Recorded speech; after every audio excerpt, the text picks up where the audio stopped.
सध्या शिक्षकांसाठी टीईटी अर्थात शिक्षक पात्रता परीक्षा अडचणीची ठरताना दिसत आहे। याच परीक्षेच्या तणावातून 40 वर्षांच्या शिक्षिकेने राहत्या इमारतीच्या छतावरून उडी घेऊन आत्महत्या केली।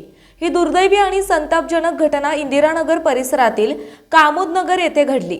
घटनेची माहिती समजल्यानंतर सर्व स्तरातून हळहळ व्यक्त होत असून टीईटी परीक्षा आता समाजाला आरसा दाखवणाऱ्या शिक्षकांच्या जीवावर बेतत असल्याचा आरोप होत आहे।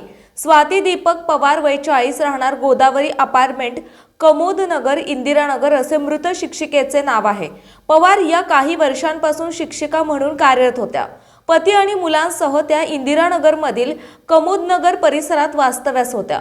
बुधवारी दुपारी 3 वाजता घरामध्ये असताना अचानक पवार राहत्या इमारतीच्या छतावर पोहोचल्या आणि क्षणात उडी घेतली। गंभीर जखमी अवस्थेत त्यांना खासगी रुग्णालयात दाखल करण्यात आले, मात्र उपचारापूर्वीच डॉक्टरांनी त्यांना मृत घोषित केले। घटनास्थळी पोहोचलेल्या पोलिसांनी जबाब घेतला। पोलिसांच्या प्राथमिक माहितीनुसार स्वाती पवार हा गेल्या काही काळापासून टीईटी परीक्षेच्या तयारीत गुंतल्या होत्या। परीक्षेशी संबंधित ताणतणाव आणि भवितव्याबाबतची चिंता त्यांना सतावत होती। याचमुळे त्या मानसिकदृष्ट्या अस्वस्थ होत्या।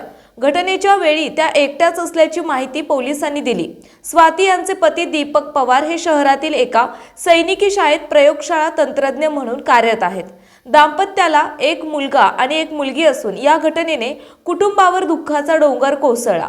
इंदिरानगर पोलीस ठाण्यात आकस्मिक मृत्यूची नोंद करण्यात आली असून पुढील तपास सहाय्यक उपनिरीक्षक साळी करत आहेत। पवार कुटुंब शिक्षित आणि स्थिर स्थावर असून आत्महत्येच्या कारणांचा तपास करत आहेत।